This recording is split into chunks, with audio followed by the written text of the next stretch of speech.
Yo les riders, dans cette vidéo, on va explorer une dinguerie de Reddit postée sur r/creepyencounters, un subreddit dédié au partage de rencontres particulièrement creepy. Sur ce sous-forum, on trouve donc des histoires vraies, du moins en théorie, et celle que nous allons découvrir ensemble est tout simplement terrifiante. On est parti. Dans un message posté le 30 décembre 2022, l'utilisatrice KlotzkyCode 1648 fait part de ses soupçons. Je crois que je suis tombé sur un tueur en série. Voici ce qu'elle rapporte. Il y a 4 ans, j'avais 20 ans à l'époque, je vivais dans une ville universitaire de Virginie. Je m'y étais installé seul après avoir déménagé de Caroline du Sud. Je travaillais alors comme dératiseuse dans une entreprise familiale. Et le vendredi, c'était le jour où nous visitions les appartements. J'attendais ce jour avec impatience car on finissait en général plus tôt. Quand je suis arrivé devant la porte du dernier appartement de la journée, j'ai senti une odeur vraiment nauséabonde. J'ai frappé sans obtenir de réponse. Le protocole voulait que si une personne n'avait pas répondu après qu'on ait frappé une seconde fois, on utilisait le passe-partout en annonçant « dératisation », puis on entrait dans l'appartement. C'est ce que j'ai fait. À l'intérieur, l'odeur était si forte que j'ai failli vomir. Elle me rappelait celle d'un cadavre de cerf au bord de la route, mais en plus intense. J'ai attaché mon bandana autour de mon visage pour tenter d'atténuer l'odeur, mais ça n'a pas aidé. Il y avait 5 ou 6 tonneaux bleus et blancs dans le salon qui étaient dépourvus de meubles. Pendant un instant, je suis resté figé, puis j'ai commencé à pulvériser les plaintes, mon bidon d'insecticide dans une main et ma lampe de poche dans l'autre. Je me dirigeais vers le hall quand j'ai senti des yeux dans mon dos. Je me suis alors retourné et un homme se trouvait juste derrière moi. J'ai sursauté et j'ai dit « Vous m'avez fait peur. Je suis désolé, je travaille pour la compagnie de dératisation. Comment allez-vous » Il m'a adressé un faux sourire du bout des lèvres. Ses cheveux gras cachaient en partie son visage et il ne portait qu'un short. J'ai supposé qu'il venait de se lever, mais considérant que je me tenais devant les 2 chambres à coucher, qui contenaient chacune un tonneau elles aussi, je n'en étais pas si sûr.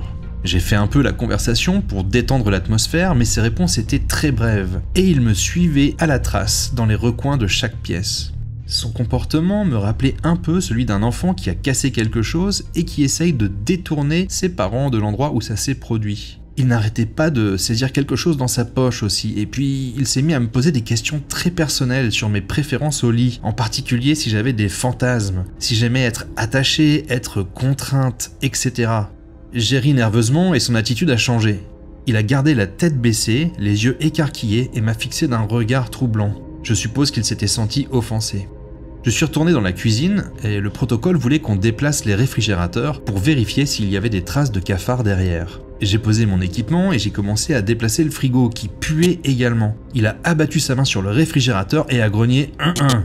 Alors j'ai tâté ma poche et j'ai menti. « Oh, je crois que ma boss essaye de me joindre. Je ne veux pas mettre de produits chimiques sur mon téléphone, mais elle est garée juste dehors et sait où me trouver si elle a besoin de moi. De toute façon, j'ai pratiquement terminé. » Il a tourné la tête vers la porte et a dit « Ah, ça doit être votre jour de chance. » Puis il a reculé.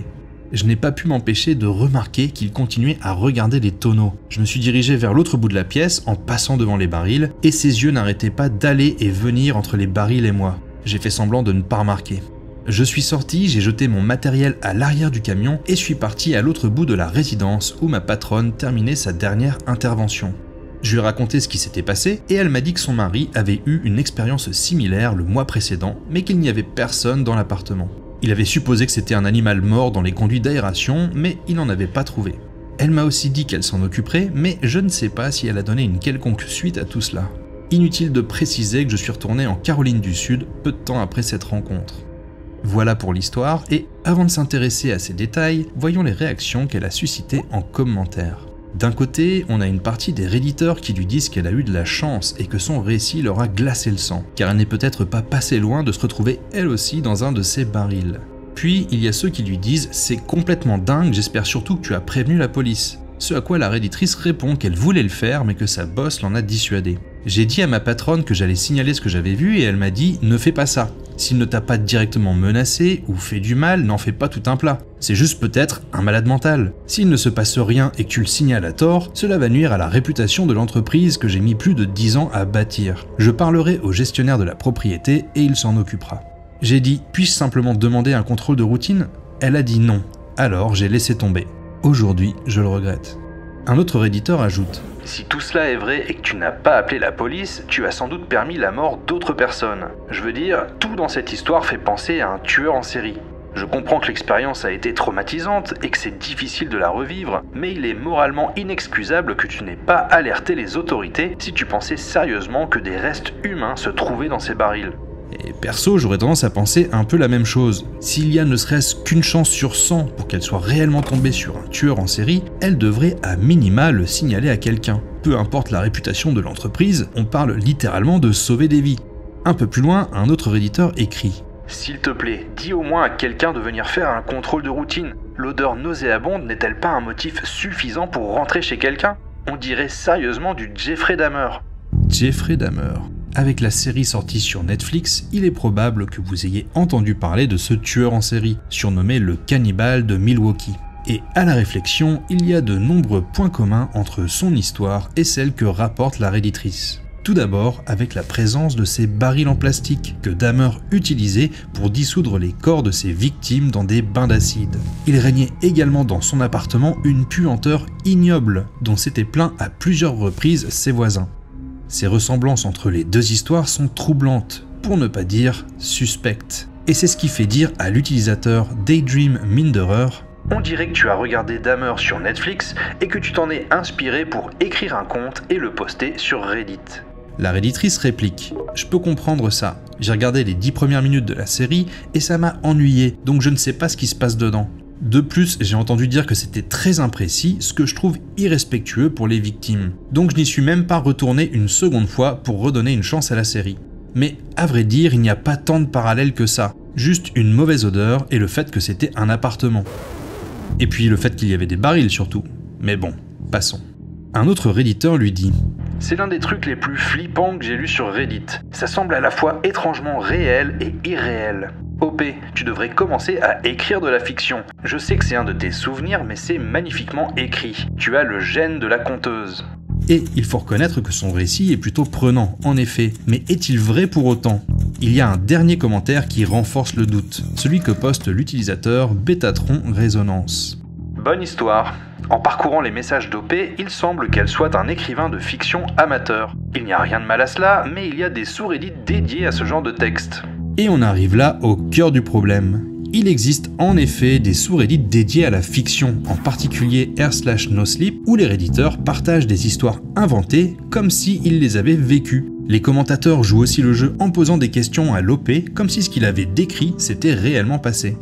D'autres subreddits comme Let's Not Meet ou Creepy Encounters sont en revanche censés accueillir uniquement des histoires vraies. Mais bien évidemment, il y en a qui les utilisent pour partager des récits inventés de toutes pièces. C'est pour cela qu'il faut toujours prendre ce qu'on lit sur Reddit avec des pincettes. Certaines histoires sont vraies, les OP peuvent même le prouver, d'autres semblent vraies mais sans qu'on puisse en être certain. Et enfin, il y a celles qui sentent le fake à plein nez. Alors, dans quelle catégorie ranger cette histoire complètement dingue? J'ai décidé de partager le post sur mon propre subreddit pour avoir votre avis. Je me suis alors rendu compte que le message originel venait d'être effacé, seulement quelques heures après sa mise en ligne. Trop vite, à vrai dire, pour même être archivé sur les sites spécialisés. Heureusement, j'ai réussi à le récupérer grâce à la mise en cache de l'application mobile. Et j'ai décidé de contacter la réditrice. Étant donné qu'une majorité de commentaires lui reprochaient de ne pas avoir appelé la police, j'ai supposé que c'était peut-être pour cette raison qu'elle avait décidé de supprimer son message. Je lui ai également dit qu'avec l'aide de r/RBI, qui est une référence au FBI de Reddit, elle pourrait sans doute retrouver l'immeuble et faire le signalement qu'elle n'avait pas fait à l'époque. Elle m'a répondu « Je n'ai pas retiré le post, mais j'ai retiré un lien ». Je lui ai alors envoyé une capture d'écran montrant que son post avait été retiré et elle m'a répondu que c'était étrange car elle recevait toujours des notifications. Et peu de temps après cela, c'est son profil lui-même qui a complètement disparu. Si vous essayez de le charger aujourd'hui, vous verrez qu'il indique que la réditrice a effacé son compte. Et je trouve ça juste extrêmement bizarre. Soi-disant, elle n'a pas effacé son message, et voilà que maintenant, elle va jusqu'à supprimer son compte. Tout cela ajoute une couche de mystère à cette histoire qui, au final, n'est restée en ligne que quelques heures. Mais bref, avant de passer à la dernière partie de cette vidéo, dans laquelle j'ai une annonce à vous faire, nous allons voir pourquoi, selon moi, cette histoire d'appartement à la Jeffrey Dahmer relève sans doute plus de l'exercice d'écriture créative qu'autre chose. En premier lieu, il y a la ressemblance énorme avec l'histoire de Dahmer, et ce, comme par hasard, quelques semaines seulement après le carton de la série sur Netflix. L'odeur de l'appartement, les barils, tout ça sonne comme un copier-coller de certains des éléments clés de l'histoire. Le fait que la redditrice se défende d'avoir vu la série rend la chose encore plus étonnante. À la limite, si elle avait dit « Je viens de voir Dahmer et je ne peux pas m'empêcher de repenser à ce qui m'est arrivé il y a quelques années », ça aurait rendu cette ressemblance un peu moins suspecte. La deuxième chose qui m'étonne, c'est le comportement du type, qui lui pose des questions tellement déplacées que ça rend la chose presque improbable. À moins qu'il ait envie de renforcer les suspicions, pourquoi se mettrait-il à lui demander si elle a envie de se faire agresser, etc. Même si on a affaire à un malade, s'il a réussi à ne pas se faire prendre jusque-là, c'est sans doute qu'il évite de discuter ce genre de choses avec des inconnus.